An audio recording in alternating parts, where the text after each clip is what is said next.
የእውነት ለምኑ የእውነት ጋይስ እኔ ተስፋ አስቆርጣችኋለሁ። የማወራው ነገር ላይቭ ላይ ለመቀመጥ ጊዜ እንዲኖረኝ እንጂ አቴንሽኔን ስባችሁ እንዳልሆነ ወቁ። ጽሁፋችሁን የማነበው ስለምን ላወራ ከሚል አንጻር እንጂ አይምሮዬን ተቆጣጥራችሁት አይደለም። የእውነት እንደፈለኩ መቀያየራችሁ ሰዎች ናችሁ። ስፈልጉ የእብድ ባህሪ ሰጣችኋለሁ፣ ስፈልጉ የጤነኛ፣ ስፈልጉ የሳቂታ፣ ስፈልጉ የዲታ፣ ስፈልጉ የደሃ ገጸ ባህሪ ራሴ ጽፌ ሰጣችኋለሁ። እኔን እንዳታምኑ። ዶንት ቢሊቭ ሚ ኦኬ። ዛሴት ላይቭ ስገባ የእናንተን ጽሁፍ መንዝሬ ትልቅ ድርሰት ማድረግ የምችል ሰው ነኝ። ዶንት ፎርጌት አይ አም ሳይኮሎጂስት። በዩኒቨርሲቲ ባልመረቅ ህይወት የመረቀኝ ሰው ነኝ። እናቴ ትሙት። አውቄ ካላላገጥኩ እንኳን እናንተን መንግስትን ናላ ማዞር ጭንቅላት ያለኝ ሰው ነኝ። እሺ እናቴ ትሙት እችላለሁ። ያቀራረው አይደለም አሳይቻችኋለሁ ነው የምላችሁ በየቤታችሁ ገብቼ። እሺ እናንተ ያለባችሁ ነገር የተሰጣችሁን ገጸ ባህሪ በአግባቡ መወጣት ብቻ ነው ያለባችሁ። 4 ነጥብ። ምድረ አተላ ይወለድና እንከፉ የሆነ ይቀራል ምናምን ያለው ቴዲ አፍሮ እናንተ ገጥማችሁት ልቃ ለምን እየናቀ ዓለም ላይ ይኖራል። እኔ ብቻ ነኝ ዓለምን እየናቅኩ ዓለም ላይ የምኖረው። ምክንያቱም እግዚአብሔር የፈጠራትን ነፍስ እግዚአብሔር ስለሚወስዳት ትጠብቃል እንጂ ዓለምን በጣም የናኩ ሰው ቢኖር እኔ የእውነት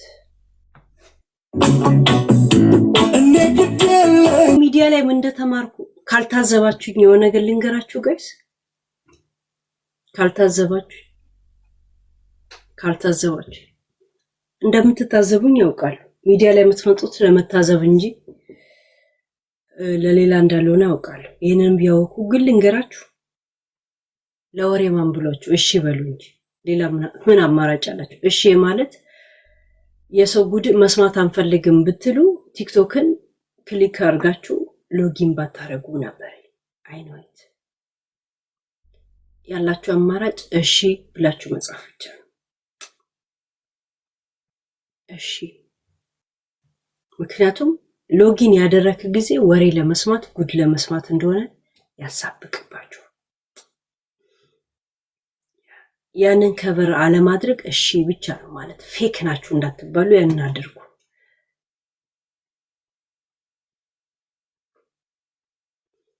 ምሳሌ አንድ ልስጣችሁ።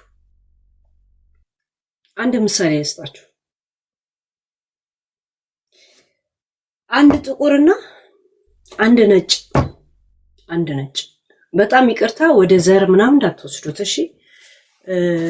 ማወራው ሪያሊቲ ከዘር ውጪ ስትሆኑ ከሃይማኖት ውጪ ስትሆኑ ቆም ብላችሁ ስታስቡት ከሚዲያ ውጪ ስትሆኑት ከሊናችሁ ጋር ስታወሩ አይምሯችሁ ጋር የምትስማሙበት ወይም ደግሞ ልክ ነው የምትሉበትን ነገር ብቻ ነው ማወራችሁ። እዚህ ሚዲያ ላይ የምጽፉትን ነገር አያገባኝ እሺ። ይሄንን ከግንዛቤ ውስጥ እንዲገባልኝ ይፈልጋሉ። አሁን ለምሳሌ አንድ ነጭና አንድ ጥቁር አለ።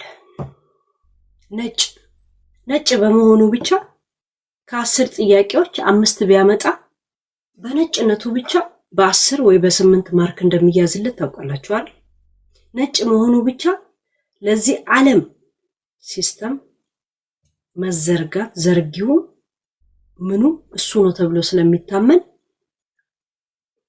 መታመን አለበት። ነጭ 5 ካመጣ ጥቁር 10 ማምጣት አለበት ከሱ ጋር ለመፎካከርና እሱ ያለበት ቦታ ለመቀመጥ አይደል? ይሄን ታምናላችሁ? ገጥሞችሁ ያውቅ? ጥቁር የፈለገ እኩልነት ነው የሚል ወሬ ቱሪ ናፋ፣ ይሄ ልብ ወለድ፣ ይሄ መጽሐፍ ወለድ፣ ይሄ ሚዲያ ወለድ ወሬ ልብ ግን በደም ስራችን ውስጥ ያለ ማንነት መቼ ጄኔሬሽን ላይ እንደተቀበለው ሳናውቀው በውስጣችን የሰረገ ወየበታችነት ወየበላይነት ነገር በውስጣችን ያለው እንዳለ ሆኖ ግን ይሄ ሚዲያ ላይ የሚወራው መጽሐፍ ላይ ያለው እኩልነት ቂጥነት ምናምን ፎርጌት ኢት። አንድ ጥቁር ከነጭ የተቀመጠበት ወንበር ላይ ለመቀመጥ ከሱ ደበል መስራት እንዳለበት ታምናላችሁ? ይሄን መጀመሪያ እንተማመን። አንድ ጥቁር ነጭ የተቀመጠበት ወንበር ላይ ለመቀመጥ እሱ እንደሰራው ሰው ከሱ ደብል ሆኖ መገኘት እንዳለበት ታምናላችሁ? ለወሬው ለመስማት ስትሉ የስ እንዳትሉ። እሺ ምናምን በሚለውም ብሎክ ነው ማድረግ። አመንበት መጀመሪያ። አይነግርህም አንተ ነጭ ስለሆነ እንትና አይልህም። ግን ነጩ የደም ሴል ቀይ የደም ሴል አለን፣ ነጭ የደም ሴል አለን። ነጭ የደም ሴላችን ውስጥ መቼ ጄኔሬሽን በየትኛው ክፍለ ዘመን በውስጣችን እንደገባ የማናውቀው ወየበታችነት ወየበላይነት ስሜት እንዳለ ይሄንን ታምናላችሁ? አንድ ሰው ነጭ ስለሆነ ብቻ የሆነ ነገር ያውቃል የሚል ግንዛቤ እንዳለን ታውቃላችሁ? ጥቁር ስለሆነ የሚያውቀውን ሊነግራችሁ በጣም መጣር መጋር እንዳለበት ታውቃላችሁ? ይሄን ታውቃላችሁ አይደል? አንድ ጊዜ ኦፕራ ኢትዮጵያ የመጣች ጊዜ የሷ ጋርዶች ሲከበሩ ኦፕራን አልተከበረችም ነበር። ኦፕራ ተናዳ ወደ አሜሪካ ልትመለስ ስትል በአዲስ አክብሮት ቀርቦላት ነው ኢትዮጵያ ላይ ነበራትን መስተንግዶ ጨርሳ የተመለሰችው። ግን የገጠማትን ነገር ተናግራለች። ኦፕራ ታውቃታላችሁ አይደል? ምናየው ነገር ነው። ቴንኪዩ እንኳን አያችሁት። አሁን ይሄንን የነገርኳችሁ ቅድመ ሁኔታ ለጭንቅላታችሁ እንድትነግሩት ነው። ወደኛ ሀገር እንውሰደው። ልናገረው ወይ ዝም ብዬ ልጨፈር? ልናገረው ወይ ዝም ልበለው? ዝም ልበለው ይሄን ነገር። ለምን ሚዲያ ላይ የተረዳሁት ህይወት ያስተማረኝ ጊዜ ያስተማረኝ የሚዲያ ቆይታ የተረዳሁት ነገር አለ። ያን ነገር በሆዴ ሊያዘው ወይስ አውርቼው ልለፈው? እናንተም ተንጫጩ ወይስ ታዘቡ ወይ ጥሉኝ ወይ ውደዱኝ? ምን ልበላችሁ?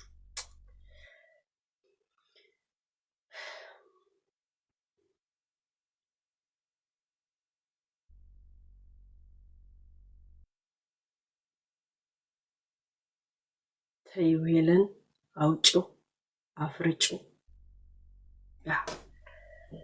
እስቲ ድምጽ ብልጫ I believe on vote you know አይደል? ያ ተናገሪ ወደ ፊጆ እለፊው ሄለን ኖ ይቅር ሄሉ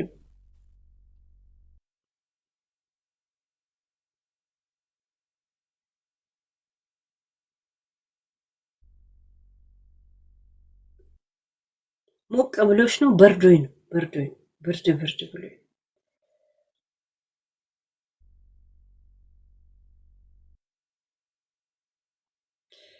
በኢትዮጵያ ኮሰር ነው ምንድነው መሰላችሁ? ሚዲያ ላይ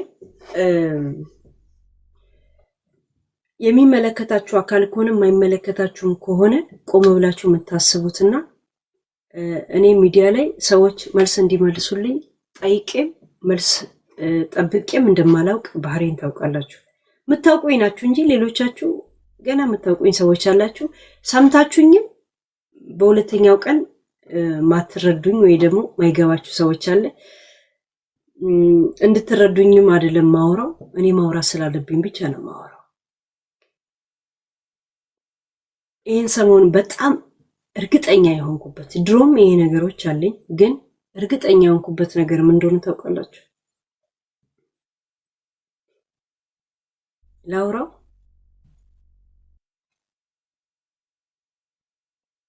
ሄለን አረፍ በሌላ ችግር እንዳታመጭ። ኦኬ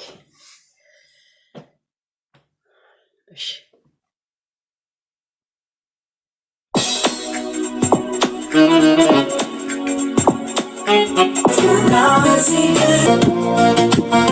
ጊታር ነበር ቆይ ላምጣ ጊታር አለኝ እኮ ልጄ ክፍል አለኝ